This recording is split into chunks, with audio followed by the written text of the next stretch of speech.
Halo guys, kembali lagi dengan saya Kali Masada dari Akademi Kripto. Kali ini kita akan membahas modul kedua Crypto Investing Principles. Di sini kita akan membahas mengenai prinsip keberanian. Jadi apa sih keberanian itu dan kenapa keberanian ini adalah sifat seorang pemenang? Karena kita selalu mendengar suatu quotes scared money makes no money. Jadi orang yang takut-takut kehilangan uang itu nggak akan mungkin melahirkan uang baru. Karena uang itu tidak suka dengan pecundang. Uang itu selalu berpihak pada mereka yang berani mengambil peluang. Karena ketika teman-teman mengambil peluang, ini ada dua hal yang mungkin terjadi, yaitu adalah gagal atau berhasil. Sebenarnya kan odds-nya ini hanya 50-50. Kemungkinannya itu 50-50. Sehingga kenapa dari 50-50 ini kita nggak ambil peluang untuk kita menang sehingga ketika teman-teman mau menang, teman-teman tuh harus berani dulu. Gimana teman-teman mau investasi? Kalau teman-teman lihat duit aja masih takut. Takutnya gimana nih? Ya misalkan saya punya uang 100 juta saya mau berinvestasikan 10 juta ke koin A Habis kamu investasikan, kamu selalu lihat terus, wah ini naik atau turun. Wah uang saya kurang 300 ribu, wah uang saya kurang 500 ribu. Nah itu adalah hubungan yang buruk dengan uang. Itu tandanya kamu takut sama uang. Gimana 10 juta ini jadi 20 juta? Kalau kamu lihat 10 juta ini terus turun dikit jadi 9 juta, kamu takut. Kamu aja pengennya ini untung 10 juta, kamu lihat ini turun 1 juta aja takut. Itu adalah suatu hal yang tidak rasional, tidak masuk akal juga. Karena memang teman-teman harus memahami teman-teman harus berani terhadap suatu pengambilan keputusan yang mana adalah pengambilan keputusan investasi. Karena memang berinvestasi di kripto itu bukan untuk mereka yang memiliki mindset pecundang saya bilang.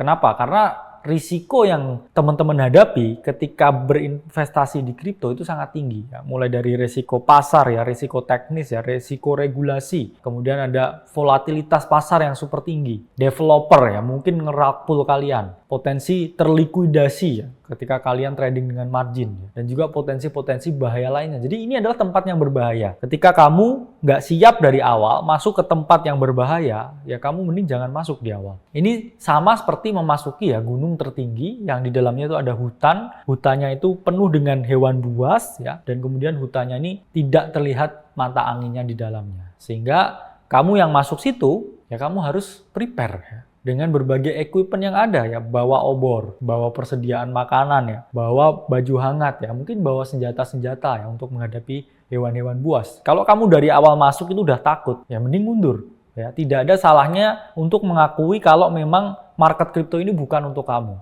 Mungkin kamu cocok obligasi misalkan cocok instrumen-instrumen lain yang mana potensi risikonya itu tidak sebesar kripto, tapi jelas juga returnnya pasti nggak segede kripto juga. Sehingga potensi resiko itu selalu berbanding lurus dengan potensi keuntungan. Semakin berisiko sesuatu, itu potensi untungnya itu semakin tinggi. Itu adalah hukum dari alam semesta ini. Kalau kamu mau mainnya aman, ya udah di rumah kemudian kerja 9 to 5 dan berinvestasi ke instrumen rendah resiko. Tapi kamu nggak bisa berharap kamu akan take step dalam hidup dari titik A ke titik B. Kamu mungkin titik A titik 1, titik A titik 2, A titik 3, A titik 4, A titik 5. Tapi kamu tuh nggak pernah move dari titik A ke B. Different level of life. Anak tangga yang berbeda. Jadi investasi itu melibatkan uang secara langsung Jadi ketika kamu memasak investasi ini memasak. Uang itu adalah ingredients-nya. Uang itu adalah bahannya. Sehingga ketika teman-teman berinvestasi, teman-teman tuh harus punya uang yang entah teman-teman dapatkan dari aktivitas aktif lainnya yang mengenerate uang untuk kemudian dilipat gandakan menjadi uang yang lebih banyak lagi. Sehingga teman-teman harus merubah cara pandang terhadap uang. Jangan takut melihat uang. Oke, itulah kenapa teman-teman kadang ini takut ini kadang ada penyebabnya mungkin uang 100 juta itu ketika teman-teman investasikan takut itu bukan uang yang dingin. Mungkin uang itu untuk membayar cicilan, membayar tagihan, membayar kebutuhan lain, buat uang jaga-jaga, buat uang lahiran istri misalkan.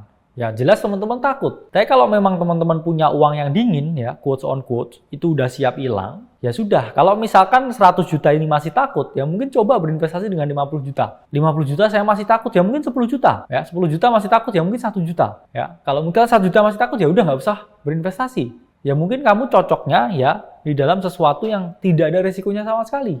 Sehingga kamu harus tahu field yang kamu hadapi. medannya ini seperti apa? Ya, medannya ini adalah mengendalikan emosi manusia. Yang mana emosi manusia itu ada dua, fear dan juga greed. Ya, rasa takut ya dan juga rasa serakah. Hanya ada dua emosi manusia di dalam market. Kadang kamu takut ya lihat asetmu turun. Tapi kalau asetmu naik kamu serakah, ini bisa naik lebih tinggi lagi. Saya nggak mau cash out. Hanya dua emosi di dalam manusia.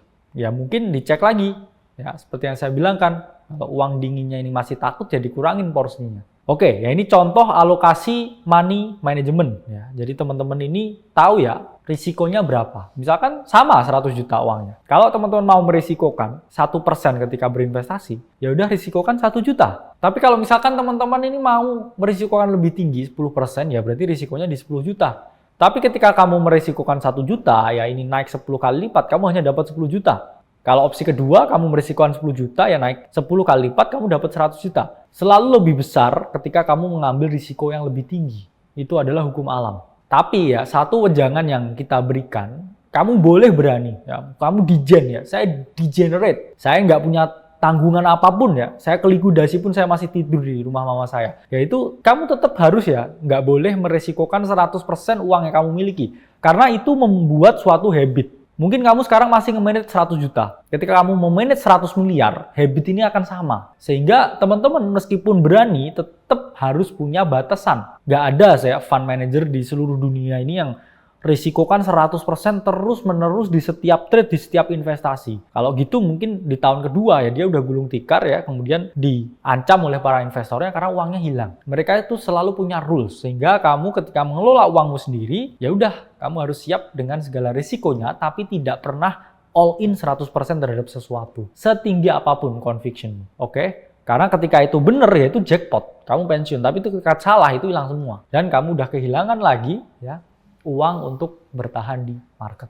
Karena lebih baik play the long game ya, play the safe game, karena memang merisikokan seluruh aset ya dalam satu instrumen aja, dalam satu jenis koin ya, kecuali Bitcoin ya misalkan. Itu adalah hal yang sia-sia. Jadi ketika teman-teman trading altcoin ya, teman-teman harus play better risk and money management. Kecuali pun teman-teman membeli Bitcoin pun, kita nggak pernah menyarankan entry-nya itu hanya satu kali. DCA ya, mean reversion, dan selalu cicil-cicil untuk mendapatkan entry yang paling baik ketika teman-teman mau hanya berinvestasi ke satu koin, yaitu adalah Bitcoin. Jangan tiba-tiba ada koin satu ya, Tenet ya, atau Trias gitu, teman-teman 100% di situ itu nggak manusiawi ya. Sama juga teman-teman yang all in 100%, ada wildcard, ada seal disikat 100%, itu adalah penjudi. Oke? Itu adalah penjudi. Dan tidak ada yang penjudi yang selalu menang di market berulang-ulang. Karena apa ya?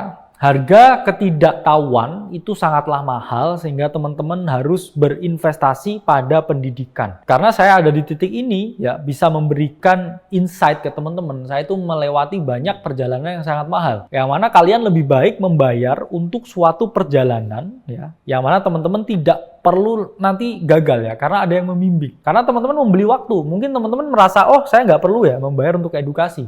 Saya nanti biar gagal sendiri. Kenapa nggak daripada gagal duluan ya teman-teman berinvestasi ke pendidikan supaya nanti teman-teman nggak gagal, supaya uangnya ini bisa langsung grow ya, daripada nunggu 2-3 tahun buat belajar sendiri. Kenapa nggak dibelajarin orang lain ya 2-3 bulan bisa, kan kalian menghemat ya 10 kali waktu, dan waktu itu adalah variabel yang paling mahal apalagi di kripto. Cycle kripto itu sedikit loh ya, kita nggak akan bull market terus menerus ya, ada hukum the law of diminishing return ya ketika kita ngomongin cycle-nya kripto. Semakin lama cycle itu semakin mengecil. Kadang dulu kamu 10x portonya, sekarang cuma 5x, nanti cuma 2x, nanti mungkin nggak bisa grow dengan signifikan. Ya, itu adalah hukum di market. Karena outlier event itu tidak terjadi berkali-kali. Sehingga ada bedanya orang yang berani dan nekat. Orang berani itu sudah mengukur risiko, baru dia mengambil keputusan. Tapi orang nekat itu tidak mempedulikan risiko dan melakukan sesuatu. Contohnya orang yang berani itu adalah pembalap MotoGP. Udah latihan bertahun-tahun, balapan 200 km dengan puluhan pembalap lainnya di satu sirkuit, itu berani. Apakah dia bisa mati? Bisa. Tapi dia sudah menimbang risikonya ya, sudah mengurangi ya berbagai potensi-potensi yang terjadi dengan latihan ya, dan juga trial dan error selama bertahun-tahun. Tapi kalau nekat, orang yang balap liar di jalan itu nekat. Dia nggak punya expertise ya, tapi dia asal memenuhi ya nafsunya untuk melakukan sesuatu. Itu adalah hal yang nekat. Itu adalah hal yang sangat bodoh. Contoh ya, pembalap MotoGP ya, sama pembalap liar ya. MotoGP itu udah berani karena latihan puluhan tahun ya, tapi orang nekat ya, sok-sokan nggak pakai helm, ya nggak mikir-mikir resiko ya, motornya yang bannya sekecil ini, terus kemudian racing di jalan, ya, pasti mati ya. Kalau orang MotoGP mungkin jatuh masih nggak mati ya, karena resikonya diukur. Tapi orang-orang yang nekat ya, ini cenderung tidak mengukur risiko. Ya, sesuai dengan omongan Napoleon Hill ya, uang tanpa otak ya ini cenderung sangat berbahaya. Karena dunia ini hancur ya, bukan karena banyaknya orang miskin ya, tapi karena banyaknya orang yang dipegangin uang ya, tapi tidak memiliki otak. Jadi berani dalam investasi ya, itu cenderung kita harus tetap bertanggung jawab, harus tetap moderate ya. Jangan jadi ya degenerate yang pingin menjadikan kripto tempat kaya instan. Mending cari pesugihan. Karena di sini bukan tempat untuk kaya instan, tapi untuk belajar berkembang dan mengembangkan uangmu secara eksponensial melalui skill setmu yang terus meningkat. Sehingga kamu harus memiliki skill set khusus, skill set tertentu yang dibutuhkan untuk kamu bisa kaya dalam long term. Sehingga investasi harus tetap diukur. Maka dari itu, hati-hati di jalan. Saya Khalid Masada dari Akademi Kripto. Sampai berjumpa di video selanjutnya.